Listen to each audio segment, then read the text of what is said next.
प्यारे बच्चों, आप देख रहे हैं आपका अपना YouTube channel Gill mathematics academy. आज का हमारा टॉपिक है frustum of a cone. Frustum क्या होता है? जब हम किसी भी कॉन के बेस के पैरेलल एक लाइन ड्रॉ करते हैं और इतना जो ये कॉन है इस कॉन को हम रिमूव कर दें, जो ये कौन है, कौन ए बी सी के बेस के पैरेलल हमने जो ये कौन है, ये लाइन ड्रॉ करी है, इतना जो कौन है ये रिमूव कर दिया, दिस इज कॉल्ड फ्रस्टम। ये क्या कहलाता है? फ्रस्टम। तो फ्रस्टम कौन सा पोर्शन हो गया? बी डैश सी डी, ये जो पोर्शन है ये आपका फ्रस्टम हो गया। If right circular cone is cut off by a plane parallel to its base के parallel, then the portion of the cone is called a frustum of the cone। जो ये कोन का ये पोर्शन रिमेन होता है, इस पोर्शन को remove करने के बाद तो उसे हम कहते हैं फ्रस्टम। हमने मान लिया कि ये जो रेडियस है, जो बेस है, उसकी रेडियस R1 है और ये जो रेडियस है ये R2 है। तो आप देखिए यहाँ पर R1 is greater than R2। ध्यान रखना ये बात कि R1 जो रेडियस है वो R2 से बड़ी होगी। तो सबसे पहले हम बात करते हैं curve surface area of the frustum. Frustum का कर्व सरफेस एरिया क्या होता है? पाई R1 plus R2 into L, जहां पर L क्या है? आपकी स्लैंट हाइट, H जो है रेडियस, हाइट है, और R1 जो है रेडियस है, R1 और R2। तो क्या फॉर्मूला होगा? L square is equal to H square plus R1 minus R2 का स्क्वायर। इसी तरीके से total surface area of frustum क्या होगा? Curve surface area of the frustum plus area of bottom plus area of top. जो curve surface area है उसमें bottom और टॉप का एरिया जोड़ देंगे। बॉटम का एरिया क्या हो गया? सर्कल, यानी कि पाई R1 स्क्वायर, और टॉप का एरिया हो गया पाई R2 square. Now volume of the frustum 1/3 pi H R1 square plus R1 R2 plus R2 square. तो ये फॉर्मूले हैं आपके फ्रस्टम के। याद करने का तरीका, कौन का फॉर्मूला आपने पढ़ा था? कौन का फॉर्मूला क्या पढ़ा था आपने? Pi R L, curve surface area pi R L पढ़ा था आपने। तो उसमें क्या प्लस कर देंगे? इसको हम लिख देंगे R1 प्लस R2। इसी तरीके से स्लैंट हाइट का फॉर्मूला क्या पढ़ा था? L square is equal to H square plus R square. तो इसको लिख देंगे हम R1 माइनस R2। यहां पर देखिए आपने क्या पढ़ा था टोटल सरफेस एरिया में? कर्व सरफेस एरिया, यानी कि वही हो गया आपका पाई R1 plus R2 L। Volume में आपने पढ़ा था 1/3 पाई R स्क्वायर H। इस R को हम लिख देंगे, जो R स्क्वायर है, R1 square R1 R2 plus R2 square. ध्यान रखना ये सारी की सारी वैल्यू आपकी पॉजिटिव होगी। तो इस तरीके से हम ट्रिक से फॉर्मूले को याद भी कर सकते हैं। Please make it. Exercise 13.4 solution number 1। A drinking glass is in the shape of frustum of A cone of height 14 centimetre. एक ग्लास है जिसकी शेप है 14 सेंटीमीटर, उसकी हाइट है, फ्रस्टम की शेप है। The diameter of its two circular ends are 4 centimetre and 2 centimetre. Find the capacity of the glass. Capacity means होता है वॉल्यूम। हमें क्या बताना है? इस ग्लास का वॉल्यूम बताना है, और ये ग्लास किस शेप में है? फ्रस्टम की शेप में। तो देखिए बहुत आसान क्वेश्चन। हाइट कितनी हो जाएगी इसकी? 14 सेंटीमीटर। और मैंने आपको ये बताया था कि जो R1 होती है वो आपकी ग्रेटर देन R2 होती है। ये क्या हो गया आपका? R1 is equal to 4/2 is equal to 2 centimetre. R2 is equal to 2/2 is equal to 1 centimetre. ये डायमीटर है। कैपेसिटी मीन्स क्या हो गया? वॉल्यूम। तो volume of glass means volume of a fractum. Volume of frustum, क्योंकि ये किस shape में है, फ्रैक्टम की शेप में है। तो क्या होता है वॉल्यूम, 1/3 पाई, क्या बताया था मैंने, R1 square R1 R2 plus R2 square into H। तो 1/3 पाई, अभी हम लास्ट में वैल्यू पुट करेंगे। R1 की वैल्यू कितनी होगी, 2 का square plus 2 into 1 plus 1 square और H होगी आपकी 14। तो 1/3 पाई 4 प्लस 2 प्लस 1 इंटू 14, ये हो जाएगा। पाई की वैल्यू रख देंगे यहाँ पर 22/7 इंटू 7 इंटू 14, 7 से 7 कैंसिल, 14 to the 28 to 3/3 102, 3 1 जा 3 0 और ये आ जाएगा 2/3 सेंटीमीटर की cube. That is the capacity of the glass. Please make it. Solution number 2. The slant height of a fractum of cone is 4 centimeter and the perimeter circumference of its circular end are 18 centimeter and 6 centimeter. Find the curved surface area of the fractum. तो जो slant height दी हुई है, slant height is equal to 4 centimetre और curve जो आपका perimeter है, base का पेरीमीटर, वो कितना हो गया आपका 18 सेंटीमीटर। आपका ये फ्रैक्टम है, इस फ्रैक्टम का जो स्लैंट हाइट है, स्लैंट हाइट कितनी दे रखी इसकी, ये तो दी हुई है 4 सेंटीमीटर, और जो इसका जो पेरीमीटर है यानी कि सर्कमफ्रेंस वो 18 सेंटीमीटर है, और दूसरा जो सर्कमफ्रेंस है वो है 6 सेंटीमीटर। तो इसकी रेडियस हमने R1 मान ली और ये रेडियस हमने R2 मान ली। मैंने आपको बताया था कि R1 is greater than R2, या आप कैपिटल R और स्मॉल r भी ले सकते हैं, जरूरी नहीं है आप R1 और R2 लें। अकॉर्डिंग टू यू आप जो है कैपिटल R मीन्स बड़ी रेडियस और स्मॉल r मीन्स छोटी रेडियस भी आप यहाँ पर ले सकते हैं। तो सर्कमफ्रेंस का फॉर्मूला क्या होता है, C1 is equal to 18 2 pi R1 is equal to 18, that means R1 is equal to 18/2 pi, ये आ जाएगा 9/पाई सेंटीमीटर। जो R1 रेडियस हमारी निकल के आई वो कितनी आई हमारी, R1 इज इक्वल टू 9/पाई सेंटीमीटर। पाई की वैल्यू रखने की जल्दबाजी ना करें बिल्कुल भी। इसी तरीके से C2 इज इक्वल टू क्या हो जाएगा 6, that means 2 pi R2 is equal to 6, R2 is equal to 6/2 pi, 2 से कैंसिल 3/पाई सेंटीमीटर हमारी R2 निकल गई। अब उसने ये क्या बोला है, उन्होंने ये कहा है कि find the curve surface area. हमें क्या बताना है इसका, कर्व सरफेस एरिया ऑफ फ्रैक्टम। फ्रैक्टम का कर्व सरफेस एरिया क्या बताया था मैंने, पाई R1 plus R2 into L।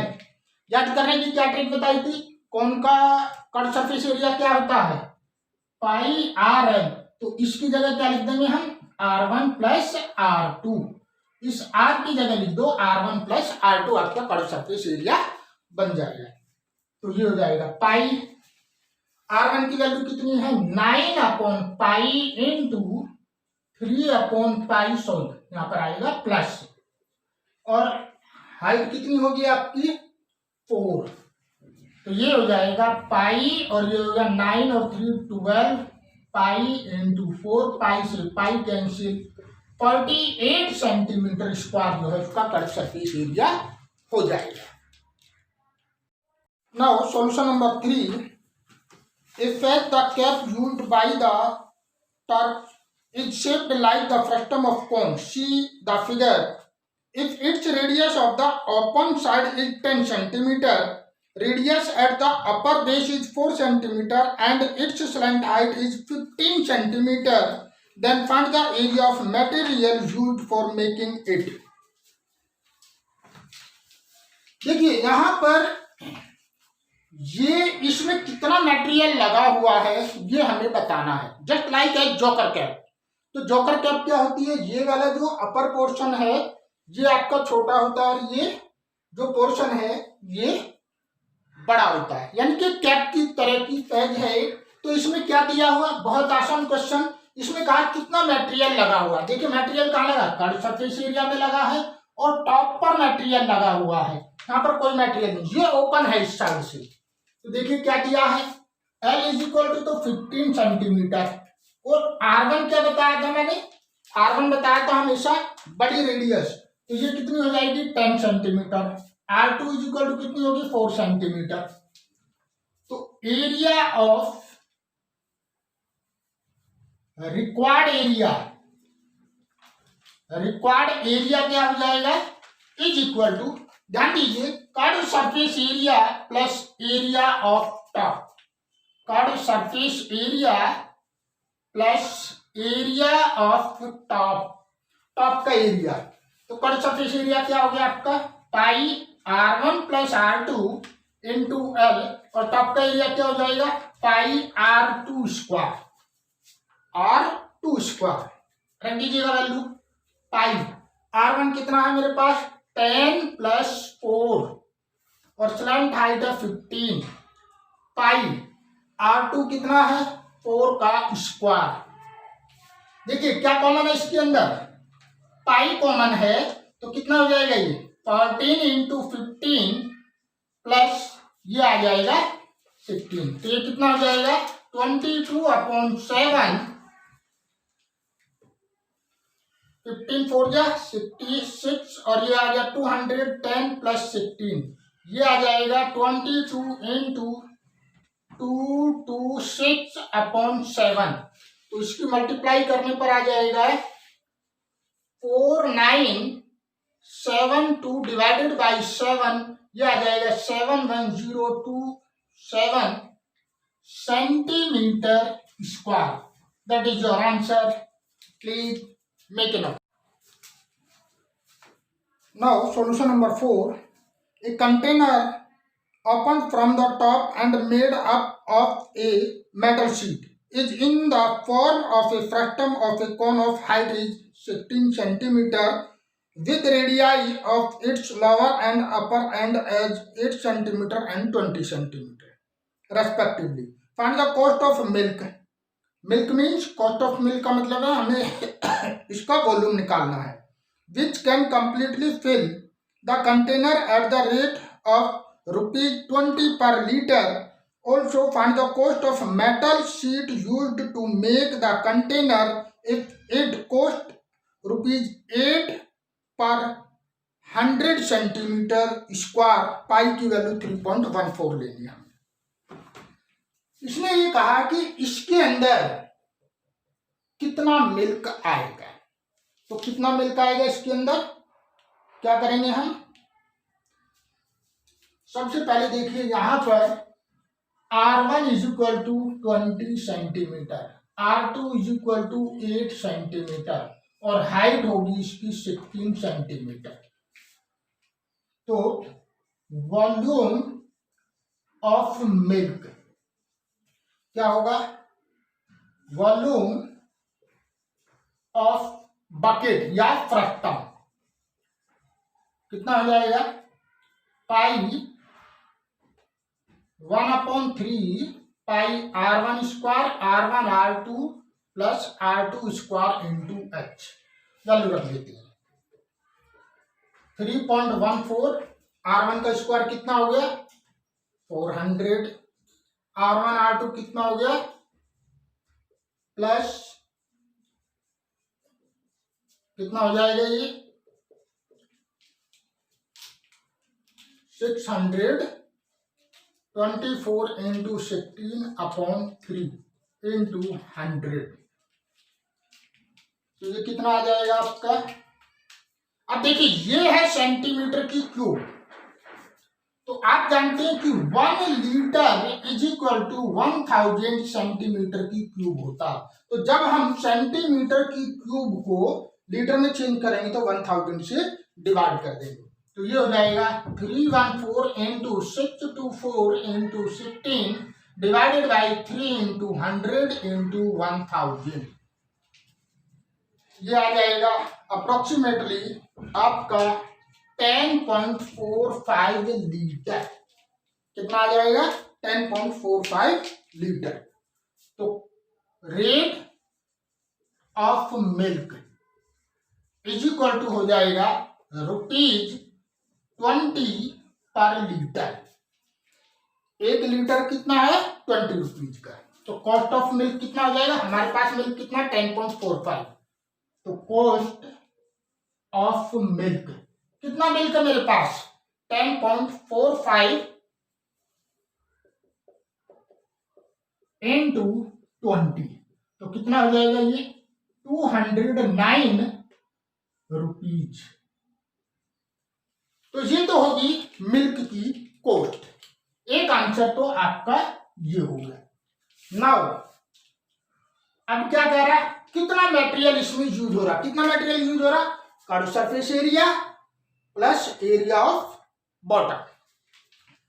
तो इसके लिए क्या निकालना पड़ेगा हमें? Slant height. तो L square is equal to होता है H square plus R1 minus R2 का स्क्वायर। H स्क्वायर कितना हो गया? 16 का square. 20 minus 8 is equal to 256 plus 144। कितना आ गया ये? 400। तो L बराबर कितना आ गया? 20 सेंटीमीटर। तो मटेरियल, या ऐसे लिख लीजिएगा, रिक्वायर्ड एरिया। रिक्वायर्ड एरिया क्या हो जाएगा? Curve surface area plus bottom में जो एरिया लगा हुआ है एरिया ऑफ बॉटम। कितना हो जाएगा? Area of bottom. तो कर्व सरफेस एरिया क्या होगा? पाई R1 plus R2 into L, और एरिया ऑफ बॉटम क्या होगा? पाई R2 स्क्वायर। तो यहां से पाई अगर हम कॉमन ले लें तो कितना हो जाएगा? R1 की वैल्यू कितनी होगी? 20 प्लस 8 इंटू 20। R1 की वैल्यू हमारी 20 है और ये 8 है, प्लस पाई 8 स्क्वायर। ये हो जाएगा, पाई की वैल्यू कितनी रखेंगे हम? 3.14 इंटू 28 इंटू 20 प्लस 3.14 इंटू 64। इसमें से हम 3.14 कॉमन ले लें तो ये आ जाएगा 560 plus 64 is equal to 3.14 into, ये हमारा हो जाएगा लगभग 426। 3.14 इंटू 426 आपका जो है 624, हाँ ये आ जाएगा। तो कितना हो जाएगा ये मल्टीप्लाई करने पर? लगभग ये हो जाएगा 1959.36 सेंटीमीटर स्क्वायर। अब इसकी कॉस्ट कितनी बताई है इसमें कि जो मटेरियल की कॉस्ट है 8 रुपीज पर 100 सेंटीमीटर स्क्वायर। अगर उसका एरिया 100 सेंटीमीटर है तो 8 रुपए है। तो कॉस्ट कितनी हो जाएगी? कॉस्ट ऑफ सीड, उसने कहा 8 रुपीज पर 100 स्क्वायर। तो इसमें हम 1959.36 इंटू 8 डिवाइडेड बाई 100 कर देंगे और ये अप्रोक्सीमेट में आ जाएगा 156.4788 means 156.75 rupees. That is your answer. एक आंसर आपका ये हो गया और दूसरा आंसर आपका ये हो गया। Please make a note.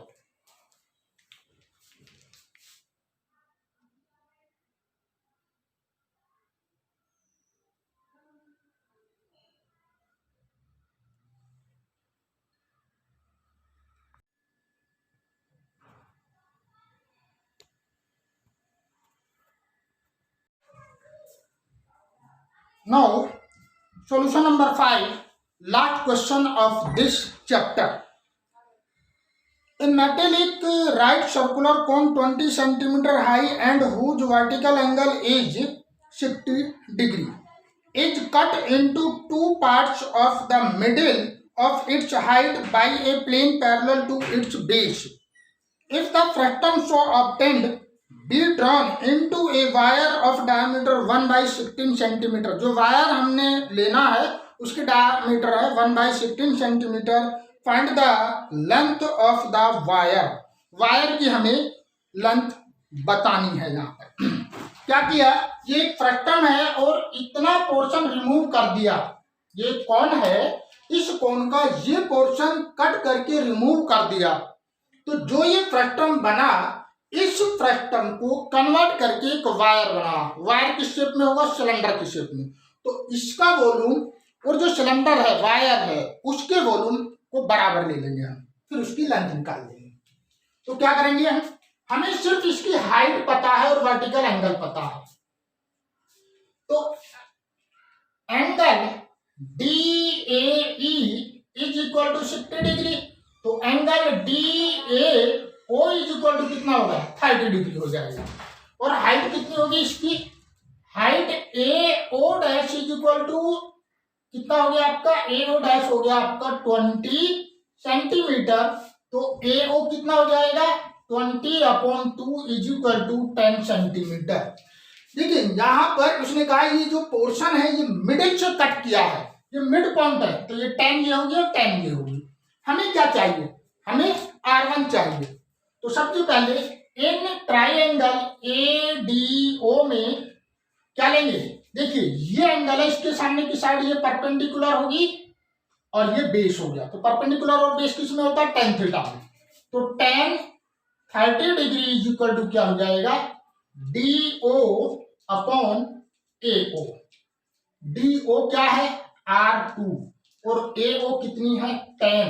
और इसकी वैल्यू कितनी होगी, 1/√3 is equal to R2/10. That means R2 is equal to 10/√3 centimetre. ये हमारी R2 की वैल्यू निकलेगी.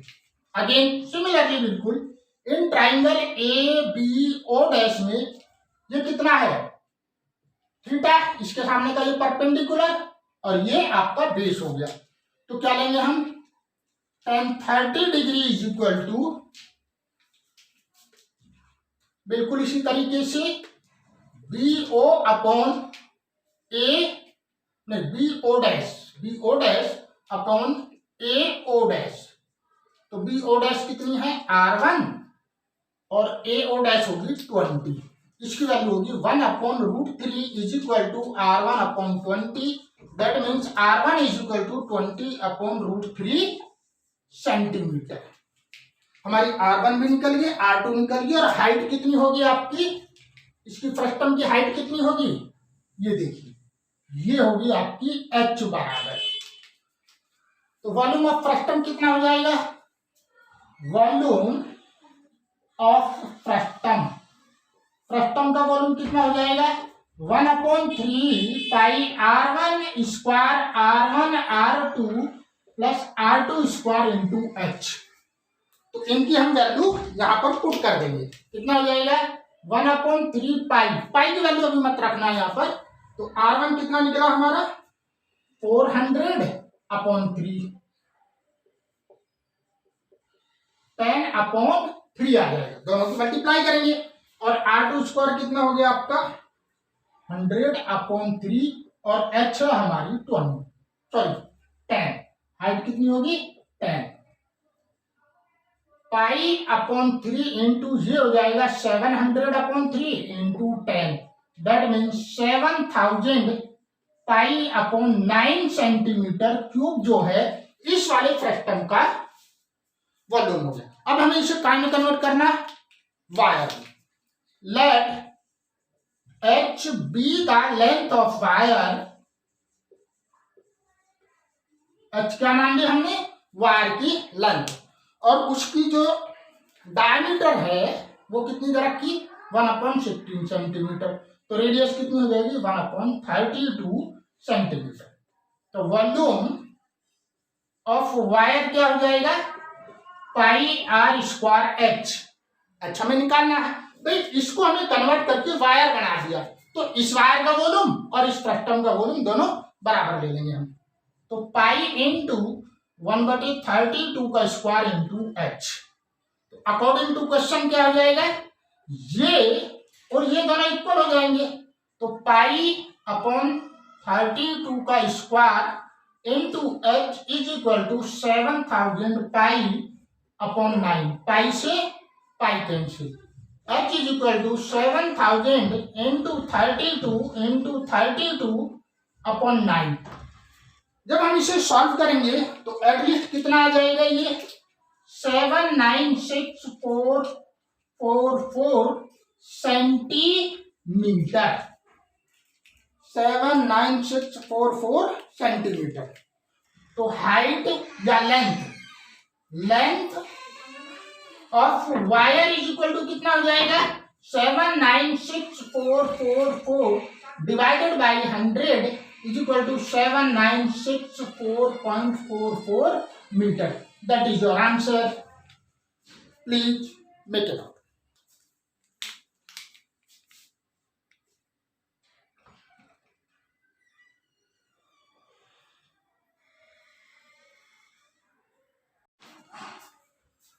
सो प्यारे बच्चों, ये तो हमारे चैप्टर नंबर 13 के एनसीईआरटी के सम्स। प्लीज सभी बच्चे इस वीडियो को पूरी देखें, कंप्लीट देखें और ज़्यादा से ज़्यादा लोगों को शेयर करें, क्योंकि हमेशा ज्ञान तभी बढ़ता है, नॉलेज तभी बढ़ती है जब अपनी नॉलेज को हम दूसरे को शेयर करें। So I hope you liked this video and that what I have taught you must have understood well. Thank you for watching the video. Please like, share and subscribe. Jai Hind, Jai Bharat.